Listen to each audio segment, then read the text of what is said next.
శాంతి చర్చలు అనేది వాస్తవానికి నిర్వహించవలసిన బాధ్యత ప్రభుత్వానిదే. ప్రభుత్వము ఇతర దేశాలతో ఉన్న సరిహద్దుల దగ్గర యుద్ధం జరిపినప్పుడేమో తన అధికారాన్ని తనకు తోచిన విధంగా వాడుకోవచ్చు. అక్కడ కూడా కొన్ని అంతర్జాతీయ ఒప్పందాలు ఉంటాయి, వాటిని పాటించక తప్పదు. నిస్సహాయులను, సాధారణ పౌరులను వాళ్ళ జోలికి పోకూడదనే నియమాలు ఉంటాయి. అంత అంతర్జాతీయంగా ఒక దేశాల మధ్య యుద్ధంలోనే అంత జాగ్రత్తలు పాటించాలన్నప్పుడు ఒక దేశం తన సరిహద్దుల లోపల పౌరుల విషయంలో అధికారాన్ని ఎట్లా వాడాలనే విషయంలో ఇంకా ఎక్కువ నిబంధనలు ఉంటాయి. ప్రభుత్వం తన ఇష్టానుసారంగా అధికారాన్ని వాడటానికి వీల్లేదు. చట్టం ఏం చెప్తుందంటే సొంత రక్షణ కోసం, ఆత్మరక్షణ కోసమైనా ఎవరిని చంపే అధికారం ప్రభుత్వ యంత్రాంగానికి లేదు. అట్లా చంపటం నేరమే. అది అట్లా చంపినటువంటి వాళ్ళను ముందు కేసు నడిపి నేరం చేయలేదు, ఆత్మరక్షణకు అనివార్యమే చంపిండని తేలితే తప్ప అటువంటి వాళ్ళను వదిలిపెట్టడానికి వీల్లేదు.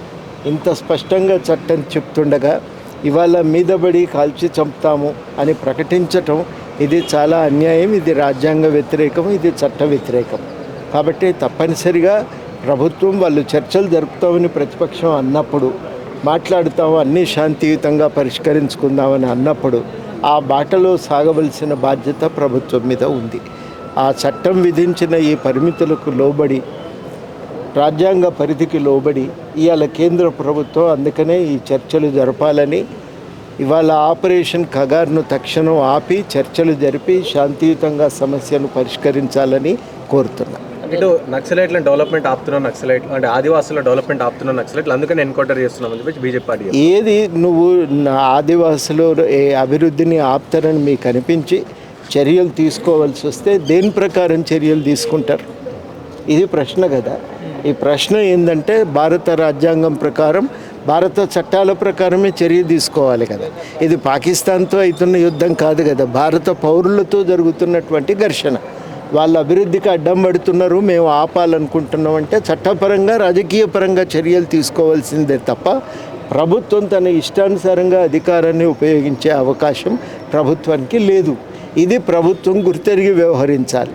కుర్చీలో కూర్చుంటే ఏమైనా చేయొచ్చా అంటే చేయటానికి లేదు. ఎక్కడ కూర్చున్న వాళ్ళైనా చట్ట ప్రకారమే నడుచుకోవాలి తప్ప చట్టాన్ని ఉల్లంఘించి ఇష్టానుసారంగా వాళ్ళు నిర్ణయాలు తీసుకోవటానికి, అధికారాన్ని నిర్వహించటానికి, హింసకు దిగటానికి అవకాశం ప్రభుత్వానికి లేదు. నైతికంగా ప్రభుత్వం ఈ చట్టానికి పరిమితులకు లోబడే పనిచేయాలి. ఎదుటి వాళ్ళు చట్టాన్ని పాటించినా పాటించకపోయినా, వాళ్ళు ఎటువంటి వ్యక్తులైనా, వాళ్ళ సిద్ధాంతాలు ఏవైనా ఇది అనివార్యం. ఈ నియమాలను ప్రభుత్వం పాటించక తప్పదు.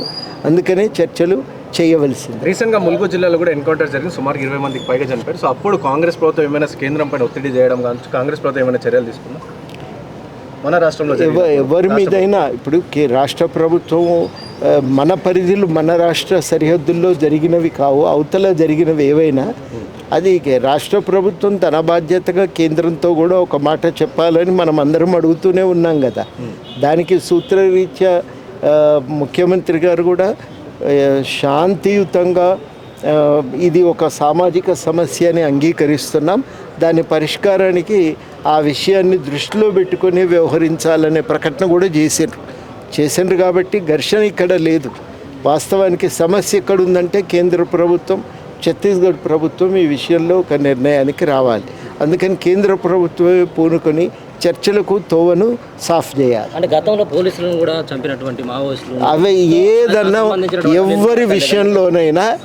ఎవరి విషయంలోనైనా నేను మిమ్మల్ని సూటిగా అడుగుతున్నా, రాజ్యాంగాన్ని పక్కన పెట్టి అధికారాన్ని చెలాయించవచ్చా చెప్పుండి నాకు. చేయొచ్చంటే ఆలోచిద్దాం, మిగతా చర్చ కొనసాగుతుంది. లేదు ఎవరమైనా రాజ్యాంగం ప్రకారమే నడుచుకోవాలి అంటే